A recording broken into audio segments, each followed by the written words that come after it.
This is the podcast where we drink, smoke, and bullshit about criminal history. This is another one of our mini episodes. So sometimes in the course of doing my research, I find some stories that I think are real interesting, but don't have quite the content to cover a full episode. So I decided this is my podcast. I can do what I want. So we're going to do so many smaller episodes where we cover some of these side stories. So let me introduce you to my guests. First, I got with us Tank. Hey everybody, how's it going? And also with us today, we got Dan. What up? So, Tank, you got something you was awful excited about today? Yep. It's from Toppling Goliath, and they're in Decorah, Iowa. I'm thinking I'm pronouncing that right. Husband and wife started the brewery. Looks from their website, says about 10 years ago. They're really highly regarded. They win a lot of awards and stuff. And my buddy ended up grabbing some. They're in 27 states now, and they were in Michigan, and I guess they haven't been in Michigan for too long. So wanted to spread the love on the show and pick this up. I got their Galaxy Dry Hop Pseudo Sue Pale Ale. I'm assuming it's a line that they got, and this particular one has a lot of Galaxy hop. It's got some Citra hops. It's dry hopped. Anyways, I'm not sure the alcohol level. It's pretty solid, man. I like it. It's a hazy pale ale style, so you pour it in a glass, it's gonna look like orange juice. It's got a really nice couple layers in it, man. It's good brew. What I like is the art on that bitch. That's not your average purple dinosaur, man. Yeah, it's a wicked T-Rex. Saint your daddy's, Barney. Right on. But anyways, dorking out on the can art, but it's really good. Dan, what'd you bring to drink today? I brought some special double cream stout, which I don't have a big background on it, and I just know it's from Michigan. It's from Bell's, and it's quite tasty. Well, And I know I almost grabbed it. Yeah, and it too has cool art. It's got hay in a circle. Take that shit. It does. But no, it's good. Like I said on the last podcast, we were on the Benny Binion. It's fall season. I'm getting on my stouts and porters and all the dark shit nowadays. Right on. Well, I grabbed a Founder's Breakfast Stout, which is double chocolate coffee oatmeal stout, which is just like a list of shit that I like. It's like a checklist of my shopping list. But, Everything in the this is like your shake. right. Oh yeah. It's 8.3%, so it's a Damn. strong one. And But- they want that for breakfast? Damn, they're trying to get fucked up by noon. Right, I thought this was Michigan, not Ireland. What the fuck? I know you wanted to mix it up because you always go hard local. So you know what? You said you're gonna get some beers outside of local, but we held it down. Yeah, so that way we still. Thanks, fellas. I appreciate that. And I really did. And that's like grassroots stuff, it seems like, from Iowa, like a family-owned business. So to them, it's probably a pretty proud local brewery, and they're highly regarded. So wanted to give some love to some other states' breweries. Well, we say support local, but I guess I mostly mean like mom and pop because that's somebody's local and they need Yeah. that support too. Yep. Before we get started, like always, we got to thank Sixfo Sueno for letting us use his music in the intro. Also, Cancer for letting us use his song Blood. And then he also did our artwork that you can see on Eyes Bleed Defiance on Instagram. You can follow us on Instagram at Bad Guy Podcast. And then we also got the website, badguypodcast.com. And we now have, even though we have most forms of social media, we now have a TikTok that seems to be doing pretty well. So Instagram and TikTok would be the ways to follow us, which is also Bad Guy Podcast on TikTok. But we'll go ahead and get started. And the bad guy we're covering today is Natalina Maria Garaventa. This ain't negotiation time. This is Scarface, final scene, fucking bazookas under each arm. Say hello to my little friend. Wow, it's a lot of syllables right there. So Natalina Maria Victoria Garaventa, a.k.a. Dolly, a.k.a. Hatpin Dolly. Yeah, I'd definitely change that name. I mean, I don't know exactly how they got Dolly. There are no, D's in that entire name, but whatever. We'll get there. Gave you a lot of options for aliases, but she went with the Dolly. Well, she was born in Italy December 26, 1896, and her parents immigrated to America when she was still a baby. They settled in Hoboken, New Jersey. She was pretty and petite, which earned her the nickname Dolly. Even as an adult, she topped out at 5 foot 90 pounds. As a teenager, she fell in love with a Sicilian immigrant who changed his name to Marty O'Brien to help pursue a career as a prize fighter. Damn. Everybody changing their names. We get that a lot. I believe out of the guys we've covered, that's like the third or fourth Italian that changed themselves to a Irish name. Well, especially Yeah. in the boxing community, that seems to be where they're like, Irish or nothing. Well, and then once we've seen it in pro wrestling too, but either way, when you're on that circuit, you need to bring in the people, and at that time they weren't feeling the paisans, apparently. Dolly's family disapproved because he was Sicilian and illiterate. And against her family's wishes, they eloped and were married on Valentine's Day, 1914. Oh yeah, you want your kids to do some stuff, just tell them not to. That's the easiest way to get them to do it. It's forbid them to do it, man. They're gonna do it then for sure. He's Sicilian. I love it. But Just we're Italian. he's Sicilian. That's racist. Well, he's illiterate, so we don't like him because of that. Sicilian came before illiterate. Just like a real Sicilian. Well, and you know that's bullshit because it's 1914. Most people couldn't read. Yeah, I want to say it was like a 15 or 20% probably back then, right? Maybe. Yeah. On December 12th, 1915, she gave birth to her only child, a 13-pound boy. So I don't know how familiar you guys are with baby weights, but 13 pounds is Jeez. fucking gigantic. And isn't that crazy, man? That's how it always goes too. 5 foot, 90 pounds. Jeez, man. Yeah, that's what I'm saying. That's a itty bitty vagina for a big old baby to be popping through. Here, man, just throw this 1/6 your body weight right out of you. He made a mess of poor Dolly, Poor Dolly. She probably did double in size just in the 9th month. for sure. They said the doctor had to use forceps to pull him out, which put like a permanent scar like on his face. He had some permanent scarring or whatever. Yeah, I could imagine. I'm surprised they didn't need the jaws of life. That's how they come back. That's how it shows you how far we've come in medical. Like, let's get these giant clamps and pull that baby out of this woman. I nicked him a bit, but he'll be all right. Yeah. How'd the He baby should come be- out? He'd be all right. A little permanent scarring, but nothing bad. He should be happy he's alive. So grabbing a tweez, like a splinter out with the tweezer, like, almost got it. Oh, shit. I snapped it. She spoke English as well as many different dialects of Italian, which she used to help community members in court proceedings to attain citizenship. So this brought her to the attention of local politicians, who made her the first female immigrant boss of the Third Ward. And she was known she would reliably bring in hundreds of Italian votes for Democratic candidates. Oh, so they just threw her out there to honeypot the Italians into voting. Well, it said that someone had said that she was always known to have a politician's demeanor. So she's a liar? She's a scumbag. Well, I think the ideal politicians, what we wish a politician was, Yeah. like she wanted to help the community and she could, people liked her and she tried to help them get their citizenships. Fake politicians. What we think, Yeah. if we were writing a kid's book about politicians, Yeah. what we would say. Well, you said like she didn't work for the court, but for some reason she was just there helping all the people that couldn't speak English just become citizens for the heck of it. Pretty Yeah. much. Well, probably because she's a nice human, like trying to support the community, I'm guessing. Yeah. She was active in the women's suffrage movement, once tying herself to City Hall, and she also made a living on the side as a midwife. Probably could have put those in two different bullet points. It's the duality of it. She's a good little housewife and she's got big ideas. Shit, how many times you think like old early 1900s white dudes in suits come out? For a little dame, you got some big ideas running around that little head of yours. Yeah, you're thinking all these women should vote, hey? Yeah. She also began making her first money criminally when she started running an illegal abortion service. This is where she earned the nickname Hatpin Dolly. Oh, yowza. Wow. So it's the most disgusting version of that nickname you could ever imagine. I no longer like You that think nickname. her kid, as he got older, was like, did the doctor really nick me with the 4 steps, or was I just a survivor? Right.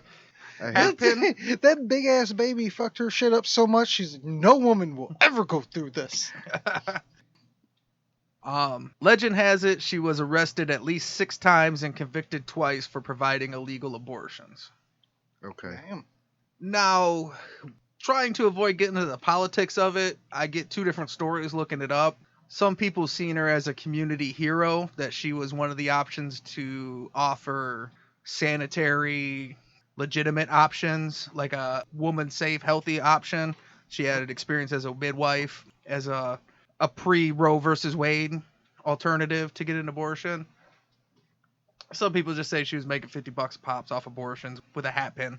Say, I would venture towards the first one because of the character. Like, if this was a court case, like character witnesses, like she's built up the credit of being upstanding. So I don't think she was out there just with a fire in her eyes wanting to fucking stab fetuses out. Yeah, Like, I I hate think she babies. definitely did it as a community thing. Especially, she seems like she's very, I mean, she's an early feminist. She's into women's suffrage. She's doing things. So I definitely think she would be more on the side of doing it for the women as opposed to like, yeah, give me money. I'll get this thing out of there for you. With the onset of Prohibition, Dolly and her husband opened a speakeasy named Marty O'Brien's. It did have Makes an sense, it did have an Italian Italian and name, but yeah. they had to change it to Irish. Yeah. Through her political connections, she got set up with local mafia distributors who would help her get her bootleg liquor. Dolly also eventually earned a reputation as the best bartender in Hoboken. Man, she's so far multi-skilled, huh? Yeah, what the hell is she doing? She's I guess Is there she's- anything she can't do? I know she's out here being a little New Jersey AOC of the early 1900s, then fucking an abortion doctor, then helping people like do their paperwork, then fucking like, how's she even working at a bar? Who's taking care of her baby? Yeah, you know, that's like... Where's that big-headed son of a bitch at? He's too busy being 6 foot tall and 8 years old, man. I'm telling you, little people have more energy. That's all it is. She's a little tiny girl. She's able to bounce around. Well, that's a good question because that's my next note. So her son had to spend a lot of time up at the bar. He'd do his homework and he'd read up there. She was said to be a doting mom. Her son was a talented singer. He'd sometimes sing on top of the piano for tips at the tavern. All right, smart kid. But due to her reputation as an abortionist, her son wasn't welcome to sing at most local churches. Ah, gotcha. He had Well, to. that's He like- had to sing at the speakeasy because the churches wouldn't bring him in. He just Well, if- wants to sing. Well, if anything, like I said, that's the one that got away. Let's praise this one. She's out here taking out babies. This one is fresh and good and sings. Bring him in. Don't exclude A him. miracle. 13 Yeah. pounds at birth. Let's stop shitting on this poor kid. Like, do we love the babies or not? Yeah. Like, oh, you don't like when she gives abortions, but then all of a sudden she has a baby. We're not gonna let that little fucker sing at the church. Whatever. I bet you he sings better songs at an Irish pub. You know what I mean? More artistic license in there. There's grown men crying over their beers, you know. He had to sing Danny Boy, Okay. even though he's Sicilian. I don't know if he's Irish or Italian. He's got 2 immigrant parents. He's on the piano at Marty O'Brien singing Danny Boy and shit. I bet you if they just raised him Irish. Like he just thought he was Irish his whole life. In 1927, she would use her connections to get her husband a job as a fireman, where he'd eventually work his way all the way up to the rank of captain. All right. See? Not bad for a illiterate Yeah, Sicilian. You know, Well, actually, that's still not good. Like he's still getting outshined by his old lady. She got him the gig. What? I mean, whatever, man. That's, yeah, you know. she didn't get him to captain, though. Yeah, he had to get that. Yeah. And by this time, I mean, I'm just going to throw him a bone and say he's probably reading a little bit. I mean, his wife's, you know, she's multi-talented. She's no slouch. She's probably teaching him, right? A little here and there. You can't be captain of a fire station and not have a little bit of literacy. He may have not just been illiterate, you know, he might have just had like a bad dyslexia problem or something. So it's like his whole life people are calling him illiterate, but really, you know, sorry. I'm all giving him a backstory and shit. You're really into him. Like, goddamn. Sorry, I didn't Somebody's mean... living vicariously through this Yeah. illiterate immigrant. Maybe he was just a chubby little dyslexic kid that people were picking on, huh? How about Yeah, that? something. Maybe he's just a chubby little dyslexic kid that didn't really read books, but he just knows a lot about beer and could tell you a lot about them, huh? What about that? He works on cars and shit. He probably sat in on the bed while she was reading the bedtime stories to the little guy. Like that's how he learned. They learned together. He did homework at the bar too. Right. Just some little Sicilian singing Danny Boy and the fire captain just doing their homework up at Marty O'Brien's. Oh, that's pretty good. So her son would go on to become one of the most famous stars in American history. Wait, what? Run that back Yeah, again? we weren't ready for that one. Yeah, you just dropped something the biggest in American history. Like, whoa, what happened? Her son would go on to become one of the most famous stars in American history. Okay. Okay, and he's a little. Sinatra. Yep, that's what I was gonna guess too. Yep. Sinatra. Damn. That was a total guess. I didn't know, but Yep. I just had to figure because you said in American history. So you just did some quick math. You're like, hold on. Let me see. Italian, we got Yep. the 20s. Let me do Yep. some math. Yeah. Yeah, so that's Frank Sinatra. The only one that didn't add up was the 13-pounder. I mean, I didn't think Sinatra had like I didn't think he was giant or anything. Yeah, because he didn't grow up to be a big dude. Like on top of the forceps scar, he also had some acne problems that gave him some permanent scarring. Okay. Luckily, he wasn't a star in the HDH, Yeah. so Well, either so way, it never didn't- turned into a big deal. Yeah, it didn't Yeah. seem to matter, right? Yeah, I don't really think that held him back. Right. He seemed to do just fine on his own. So legend has it she loved gambling and hated losing. Whenever Dolly would visit her son in Las Vegas, they would set her up at a rigged slot machine that would pay out more than it lost. That's Nice. great. My mom really hates losing. Can you just stick her in a machine that's a guaranteed winner? At that time, Vegas, everybody's vying for Frank Sinatra's performances, right? Probably you'd be willing to set Frank Sinatra's mom up at whatever machine to get Sinatra to perform, right? Yeah. Yeah. Man, and see, everybody, I'm waiting to see where the rest of the sentence fucking goes. goddamn fucking. Well, it got better. I was seeing, then I was hearing. It just pisses me off that it's actually like that, where they're like, hey, here's the hot slot machine. You know what I mean? Like, don't get me wrong, like I don't fuck around with slots anyways, because I just feel like there's way too fucking many of them, and there's no way anybody's winning shit off them. But it just now it's confirmed. You know what I mean? Thanks a lot. Tank would be there next to her, be like, "Fuck you." He'd be there like losing, then she'd like, "Ding ding ding ding ding," like fucking whore. Ding ding ding ding, fucking. Be like, you know it's rigged, right? That's the only reason why you're winning, lady. So far, we've had illiterate immigrants, oppressing females, illegal abortions, but these rigged slot machines, that pisses Tank Yeah. off. You know what? This is bullshit, man. Your husband was a fucking illiterate. God damn it. No. I mean, I just. I thought her husband was your boy. Now you're turning your back. He is Until she turned into a cheater. You fucking cheater. all of a sudden that slot machine really got under you. Yeah, Like, Oh yeah, so she was a was criminal. on- She cheated on the slot machines, right? That was her criminal package. You were a member of the family. You were liking her, the husband, the kid. Everything was cool. Then all of a sudden, Fucking she's slot machine. like, you know what? Fuck you and your husband, lady. God. So her husband died of a heart attack on January 24th, 1969. Are you gonna be okay, Tank? You all right? Hold Why? Why could it be that bitch on cheating slot machines? So her husband's name was Antonino Martino Sinatra. So I purposely left the names out early so we could kind of, bury the lead on that one. But I didn't want to go through the whole thing without saying the guy's name. You sandbagging son of a bitch. On January 6, 1977, Dolly was on a private flight to Vegas. The plane crashed and what was ruled a crew error resulted in the deaths of everyone on board. Damn. They crashed into a snowy mountain ridge on the way out to Vegas. I love how they're so like political. It was a crew error. Like it was the pilot error. Yeah. Like I don't think the stewardess had much to do with it. Like, Right. Did she Yeah. ram the drink cart out of the escape hatch or something and depressurize the plane? Like what the fuck? I mean, it could have been teamwork between the pilot and co-pilot, but I don't think Sally like checking bags had anything to do with the situation. It says that they crashed into a 10,000-foot snowy mountaintop ridge. Damn. Because of the darkness and freezing temperatures, rugged terrain, it would take the authorities days to recover the bodies. Okay. Man, it's kind of hard to get everybody from the top of a mountain. Yeah. Talk about, and you said that was the 70s? 77, the year I was born. So she was in her 80s. She was almost 80. Yeah. Okay. So, man, talk about a life living against the odds. Crazy. Like, what are the odds of, first of all, Coming like, back from that big ass kid. I know.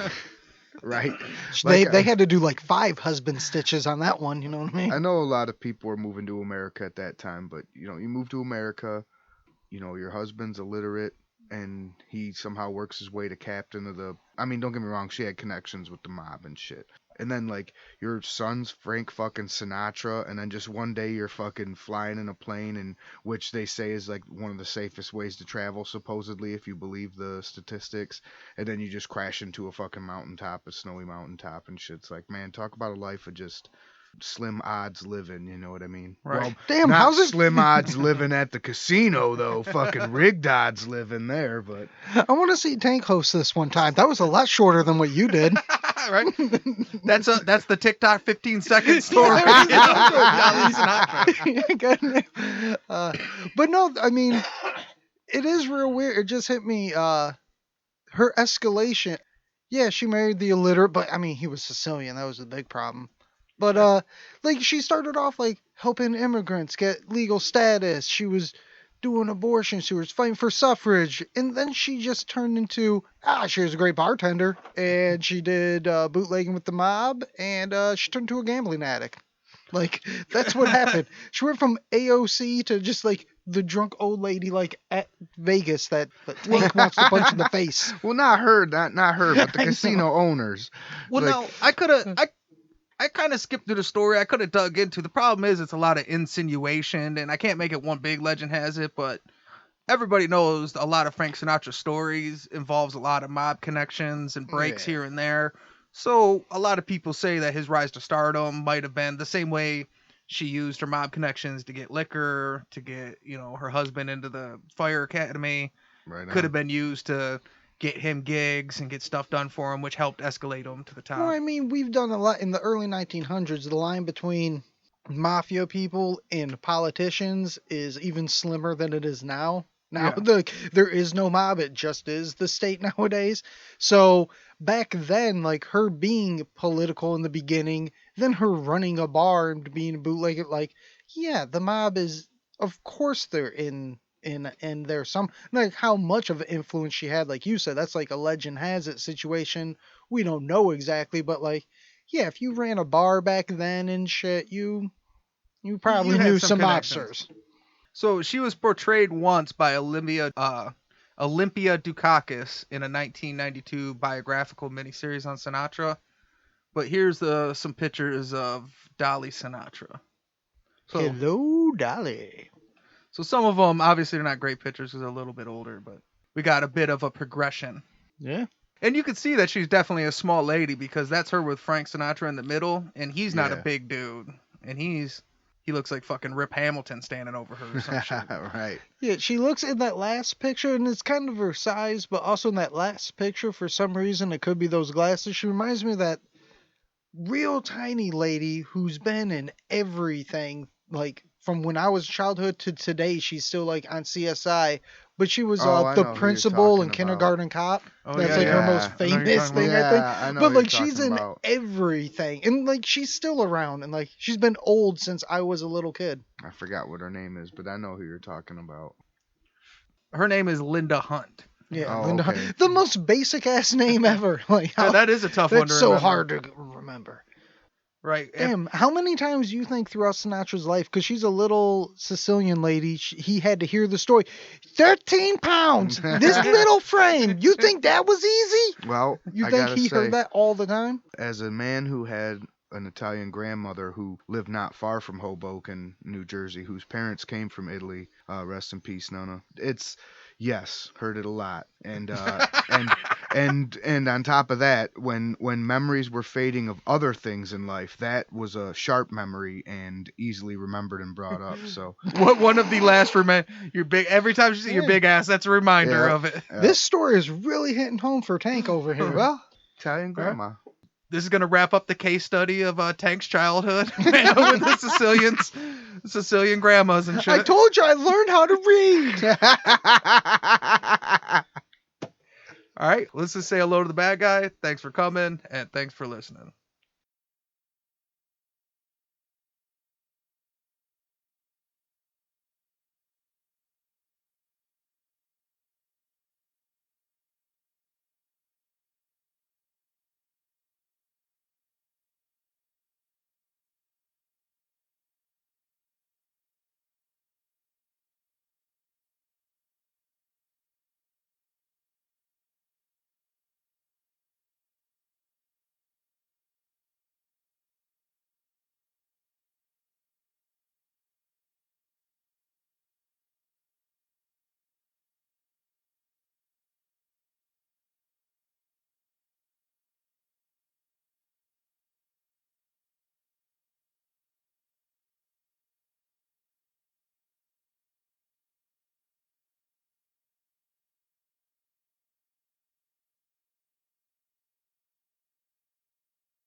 Round here.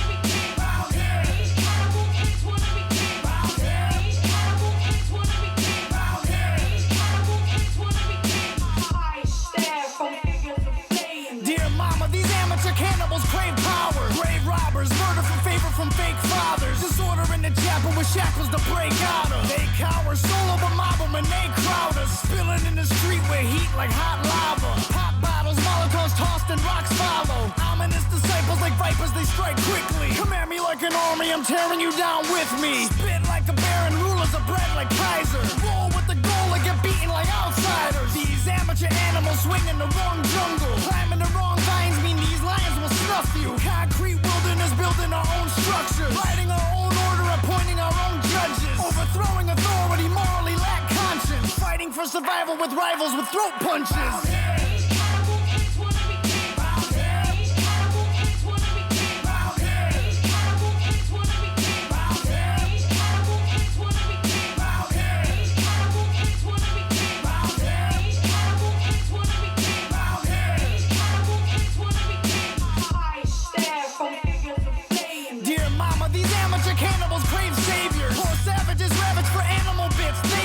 Monitor the area carrying curved swords. Slither in the brush till we crush them with brute force. Men storming the harbor with armored attack armaments. Calling all guards to swarm them and skin their faces for ornaments. Order more troops to corner them, Agent Orange and order them. Kill them all, just destroy them and let your guy get to sorting them. Code of honor corroded as soon as it was awarded. Celebrations were thwarted before they could be supported. Rolling thunder bombarded them, flaming dart put a part in them. Separate and disarm them and send the bulls to the parliament. Operation Niagara, Viet Cong on the battle with landmines and grenades and flamethrowers to scatter them. Dear mama, this battle is harder than what we thought it'd be. Every part of me scarred, I'll be recognized when they mortar me.